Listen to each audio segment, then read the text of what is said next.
News first channel ಹಾಗೂ ಡಿಜಿಟಲ್ನಲ್ಲಿ ಜಾಹೀರಾತು ನೀಡಲು ಈ ನಂಬರ್ಗೆ ಸಂಪರ್ಕಿಸಿ. ಚಾಮುಂಡಿ ಬೆಟ್ಟ ಹಿಂದೂಗಳ ಆಸ್ತಿಯಲ್ಲ ಅನ್ನುವಂಥ ಮಾತನ್ನ ಯಾವಾಗ ಡಿಸಿಎಂ ಡಿಕೆಶಿ ಹೇಳಿದ್ರೋ ಇವರ ಮಾತಿಗೆ ಬಿಜೆಪಿ ನಾಯಕರು ಕೆಂಡ ಕಾರ್ತಿದ್ದಾರೆ. ಚಾಮುಂಡಿ ಬೆಟ್ಟ ಅಂತೂ ಪಕ್ಕಾ ಹಿಂದೂಗಳ ಸ್ವತ್ತು, ಮುಸ್ಲಿಂ ಸ್ವತ್ತಲ್ಲ. ಇಂಥ 100 ಡಿಕೆಶಿ ಬಂದ್ರು ಮುಸ್ಲಿಂ ಸ್ವತ್ತು ಮಾಡೋಕ್ಕಾಗಲ್ಲ. ಈ ರೀತಿಯಾಗಿ ಡಿಕೆಶಿ ಮಾತಿಗೆ ವಿಪಕ್ಷ ನಾಯಕ ಆರ್ ಅಶೋಕ್ ತಿರುಗೇಟು ಕೊಟ್ಟಿದ್ದಾರೆ. ಇಷ್ಟೇ ಅಲ್ಲ, ಚಾಮುಂಡಿ ಬೆಟ್ಟ ಇರಬಹುದು, ಧರ್ಮಸ್ಥಳ ಇರಬಹುದು, ತಿರುಪತಿ ಇರಬಹುದು, ಶಬರಿಮಲೆ ಇರಬಹುದು, ಇದು ಹಿಂದೂಗಳ ಸ್ವತ್ತು. ಅವುಗಳನ್ನೇನಾದ್ರೂ ಮುಟ್ಟಿದ್ರೆ ದಂಗೆ ಆಗುತ್ತೆ, ಹುಷಾರ್ ಅಂತ ಎಚ್ಚರಿಕೆಯನ್ನ ಕೊಟ್ಟಿದ್ದಾರೆ ವಿಪಕ್ಷ ನಾಯಕ ಆರ್ ಅಶೋಕ್. ಚಾಮುಂಡಿ ಬೆಟ್ಟ ಒಂದು ಶಕ್ತಿ ಪೀಠ, ಕೋಟ್ಯಾಂತರ ಹಿಂದೂಗಳ ಪವಿತ್ರ ಸ್ಥಳ ಇದು. ಸೊ ಇವರ ಹೇಳಿಕೆ ಖಂಡನೀಯ, ನಿಂದನೀಯ ಅಂತ ಹೇಳಿ ಸಂಸದ ಯದುವೀರ್ ಒಡೆಯರ್ ಕೂಡ ಟ್ವೀಟ್ ಮಾಡಿದ್ದಾರೆ.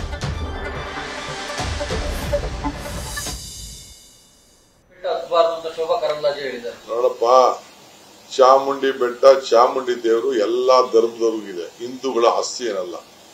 ಎಲ್ಲ ಸಮಾಜದವರು ಚಾಮುಂಡಿ ಬೆಟ್ಟಕ್ಕೆ ಹೋಗ್ತಾರೆ, ದೇವರಿಗೆ ಪ್ರಾರ್ಥನೆ ಮಾಡ್ತಾರೆ, ಅವ್ರ ನಂಬಿಕೆ. ನಾವು ಇದಕ್ಕೆ ಹೋಗ್ತೀವಪ್ಪ, ಮಸೀದಿಗಳಿಗೆ ಹೋಗ್ತೀವಿ, ಚರ್ಚ್ಗಳಿಗೆ ಹೋಗ್ತೀವಿ, ನಮ್ಮ ಬಸ್ಸಿಗಳಿಗೆ ಹೋಗ್ತೀವಿ, ಜೈನ್ ಟೆಂಪಲ್ಗೆ ಹೋಗ್ತೀವಿ, ಗುರುದ್ವಾರಾಗ ಹೋಗ್ತೀವಿ. ಏನ್ ಗುರುದ್ವಾರಕ್ಕೆ ನಮ್ ಹೋಗೋದೇನೋ ತಪ್ಪಿಸ್ಬೇಕಾಗ್ತದೆ? ಯಾರು ನೆನೆಸಿದಾರ? ಹಿಂದೂ ಟೆಂಪಲ್ಗೆ ಅವ್ರು ಬರೋದಕ್ಕೆ ಏನಾದ್ರು ನಾವು ತಪ್ಪಿಸಿದೀವ? ಏನಿಲ್ವಲ್ಲ. ಯಾರು ಬೇಕಾದ್ರೂ ಹೋಗ್ಬೋದು, ಯಾರು ಮಾಡಬಾರ್ದು. ಈಗ ಎಷ್ಟೋ ಜನ ಹಿಂದೂಗಳು ಮುಸ್ಲಿಂ ಆಗಿ ಕನ್ವರ್ಟ್ ಆಗಿಲ್ವಾ? ಅವ್ರ ರೀಜನ್ಗಳು ತೆಗೆದುಕೊಂಡಿಲ್ವಾ? ಕ್ರಿಶ್ಚಿಯನ್ನಿಟಿ ತೆಗೆದುಕೊಂಡಿಲ್ವಾ? ಕೆಲವರು ಹಿಂದೂಗಳ ರಿಲಿಜನ್ ಇವರು ಮುಸ್ಲಿಮ್ಸ್ ಅವರು ಪ್ರಾಕ್ಟೀಸ್ ಮಾಡ್ತಾ ಇಲ್ವಾ? ಬೇಕಾದಷ್ಟು ಉದಾಹರಣೆಗಳಿದೆ. This is all politics. ಯಾಕೆ ಎತ್ತಬಾರ್ದು, ಯಾಕೆ ನಿಲ್ಲಿಸಲ್ಲ? ಈಗ ಆಯ್ತಪ್ಪ, ಅಯೋಧ್ಯ ರಾಮಕ್ಕೆ ನೀವು ಹಿಂದೂಗಳು ಮಾತ್ರ ಬರಬೇಕು ಅಂತ ಯಾಕೆ ಕೊಡಾಕಿಲ್ಲ?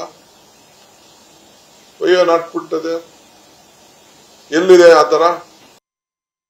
ಹಿಂದೂಗಳ ಸ್ವತ್ತು, ಮುಸಲ್ಮಾನರ ಸ್ವತ್ತಲ್ಲ. ಇಂಥ 100 ಡಿ ಕೆ ಶಿವಕುಮಾರ್ ಬಂದ್ರು ಅದನ್ನ ಮಾಡಕ್ಕಾಗಲ್ಲ. ಪಕ್ಕ 100ಕ್ಕೆ 1000% ಅದು ಹಿಂದೂಗಳ ಸ್ವತ್ತು. ಹಿಂದೂಗಳು ಧಾರ್ಮಿಕ ಅದಿರ್ಬೋದು, ಧರ್ಮಸ್ಥಳ ಇರ್ಬೋದು, ತಿರುಪತಿ ಇರ್ಬೋದು, ಅಯ್ಯಪ್ಪ ಸ್ವಾಮಿ ಇವೆಲ್ಲನೂ ಕೂಡ ಹಿಂದೂಗಳ ಸ್ವತ್ತು. ಅದನ್ನು ಮುಟ್ಟಿದ್ರೆ ದಂಗೆ ಆಗೋಗ್ತದೆ, ಹುಷಾರ್. ಆ ಎಚ್ಚರಿಕೆಯನ್ನು ಕಾಂಗ್ರೆಸ್ ಪಾರ್ಟಿಗೆ ನಾವು ಕೊಡ್ತಾ ಇದ್ದೀವಿ.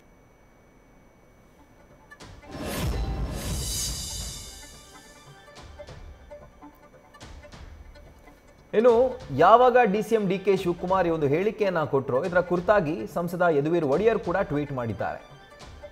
ಚಾಮುಂಡಿ ಬೆಟ್ಟ ಒಂದು ಶಕ್ತಿ ಪೀಠ, ಇದು ಪವಿತ್ರ ಕೋಟ್ಯಾಂತರ ಹಿಂದೂಗಳಿಂದ ಆರಾಧಿತವಾಗಿದೆ. ಸೊ ಯಾವಾಗಲೂ ಕೂಡ ಕಾಂಗ್ರೆಸ್ ಹಿಂದೂಗಳ ಸಂಪ್ರದಾಯವನ್ನ ನಕಲಿ ಸೆಕ್ಯುಲರಿಸಂ ಮೂಲಕ ಹತ್ತಿಕ್ಕುವಂಥ ಕೆಲಸವನ್ನ ಮಾಡ್ತಾ ಇದೆ. ಡಿಕೆಶಿ ಹೇಳಿಕೆ ಖಂಡನೀಯ ಹಾಗೂ ನಿಂದನೀಯ. ಚಾಮುಂಡಿ ಬೆಟ್ಟ ಶಕ್ತಿ ಪೀಠ, ಶಾಸ್ತ್ರಸಮ್ಮತ, ಈ ರೀತಿಯಾಗಿ ನಡ್ಕೊಂಡು ಬಂದಿರುವಂತಹ ಇದು ಪೀಠ, ಇದು ಕ್ಷೇತ್ರ, ಹಿಂದೂಗಳ ಪವಿತ್ರ ಸ್ಥಳ. ಇದು ಕಾಂಗ್ರೆಸ್ ಯಾವಾಗಲೂ ಕೂಡ ಹಿಂದೂಗಳ ಭಾವನೆಗೆ ಧಕ್ಕೆ ತಂದು ನಕಲಿ ಸೆಕ್ಯುಲರಿಸಂ ಪ್ರದರ್ಶನ ಮಾಡುತ್ತೆ. ಕರ್ನಾಟಕದ ಜನ ಎಲ್ಲ ಧರ್ಮಗಳನ್ನು ಗೌರವಿಸ್ತಾರೆ, ಆದರೆ ಹಿಂದೂಗಳ ಹಬ್ಬಗಳು ಅಥವಾ ಸಂಪ್ರದಾಯಗಳಿರ್ಬೋದು, ದೇವಾಲಯಗಳ ಮೇಲೆ ನಿರಂತರವಾಗಿ ನಡೀತಾ ಇರುವಂಥ ದಾಳಿಯನ್ನು ಸಹಿಸೋದಿಲ್ಲ. ಈ ರೀತಿಯಾಗಿ ಒಂದು ಖಂಡನೀಯ ಪೋಸ್ಟನ್ನು ಟ್ವಿಟರ್ನಲ್ಲಿ ಸಂಸದ ಯದುವೀರ್ ಒಡೆಯರ್ ಡಿಸಿಎಂ ಡಿಕೆಶಿ ವಿರುದ್ಧ ಪೋಸ್ಟ್ ಮಾಡಿದ್ದಾರೆ, ಹಾಕಿದ್ದಾರೆ. ಸೊ ಯಾವಾಗ ಡಿಸಿಎಂ ಡಿಕೆ ಶಿವಕುಮಾರ್ ಒಂದು ಹೇಳಿಕೆಯನ್ನು ಕೊಟ್ಟರು, ಹಿಂದೂಗಳ ಸ್ವತ್ತಲ್ಲ ಅನ್ನುವಂಥ ಹೇಳಿಕೆ, ಇದು ಬಿಜೆಪಿ ನಾಯಕರ ಕಣ್ಣನ್ನು ಕೆಂಪಾಗಿಸಿದೆ. ಎಲ್ಲರೂ ಕೂಡ ಈಗ ಮುಗಿಬಿದ್ದಿದ್ದಾರೆ, ಇದು ಖಂಡಿತವಾಗ್ಲೂ ಹಿಂದೂಗಳ ಸ್ವತ್ತು ಅಂತ. ಆಗಲೇ ಗಮನಿಸ್ತಾ ಇದ್ವಿ ವಿಪಕ್ಷ ನಾಯಕ ಆರ್ ಅಶೋಕ್ ಹೇಳ್ತಾ ಇದ್ದಂಥ ಮಾತನ್ನ. ಸೊ ಇಂಥ 100 ಡಿಕೆಶಿ ಬಂದರೂ ಕೂಡ ಈ ಬೆಟ್ಟವನ್ನು ಅಥವಾ ಹಿಂದೂಗಳ ಪವಿತ್ರ ಸ್ಥಳವನ್ನು ಮುಸ್ಲಿಂ ಸ್ವತ್ತು ಮಾಡೋಕ್ಕಾಗಲ್ಲ. ಚಾಮುಂಡಿ ಬೆಟ್ಟ ಇರ್ಬೋದು, ಧರ್ಮಸ್ಥಳ ಇರ್ಬೋದು, ತಿರುಪತಿ ಇರ್ಬೋದು, ಶಬರಿಮಲೆ ಇರ್ಬೋದು, ಇದು ಹಿಂದೂಗಳ ಸ್ವತ್ತು. ಸೊ ಈ ರೀತಿಯಾಗಿ ಅವರು ತಿರುಗೇಟನ್ನು ಕೊಟ್ಟಿದ್ದಾರೆ, ಎಚ್ಚರಿಕೆಯನ್ನು ಕೊಟ್ಟಿದ್ದಾರೆ. ಅಕಸ್ಮಾತ್ ಏನಾದರೂ ಮುಟ್ಟೋದಕ್ಕೆ ಹೋದರೆ ದಂಗೆ ಆಗುತ್ತೆ, ಹುಷಾರ್ ಅನ್ನುವಂಥ ಎಚ್ಚರಿಕೆಯನ್ನು ವಿಪಕ್ಷ ನಾಯಕ ಆರ್ ಅಶೋಕ್ ಡಿಸಿಎಂ ಡಿಕೆ ಶಿವಕುಮಾರ್ಗೆ ಕೊಟ್ಟಿದ್ದಾರೆ.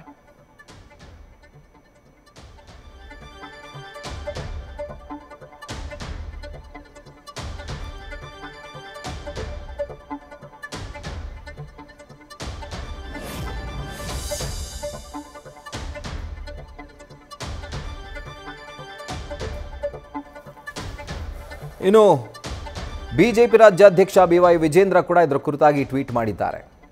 ಅವರು ಕೂಡ DCM DK ಶಿವಕುಮಾರನ್ನ ಉಲ್ಲೇಖ ಮಾಡಿ, ನಿಮ್ಮ ಪಕ್ಷದಲ್ಲಿ ನಿಮಗೆ ಎದುರಾಗಿರುವಂಥ ಕಂಟಕದಿಂದ ಪಾರಾಗೋಕೆ ಚಾಮುಂಡಿ ಬೆಟ್ಟ ಹಾಗೂ ಸಂಪ್ರದಾಯದ ದಸರೆಯನ್ನು ಬಳಸ್ಕೊಳ್ಬೇಡಿ.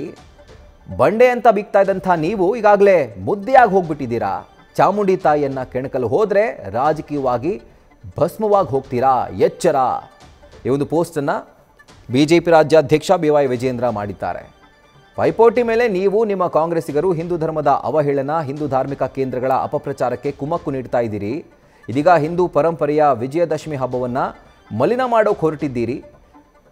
ಮಹಿಷಾಸುರ ಮರ್ದಿನಿ ನಿಮ್ಮನ್ನು ಮರ್ದನ ಮಾಡುವ ಕಾಲ ದೂರ ಇಲ್ಲ ಅನ್ನುವಂಥ ಪೋಸ್ಟನ್ನು ಅವರು ಟ್ವೀಟ್ನಲ್ಲಿ ಮಾಡಿದ್ದಾರೆ. ಅಂದರೆ ಎಕ್ಸ್ನಲ್ಲಿ ಅವರು ಪೋಸ್ಟ್ ಮಾಡಿದ್ದಾರೆ.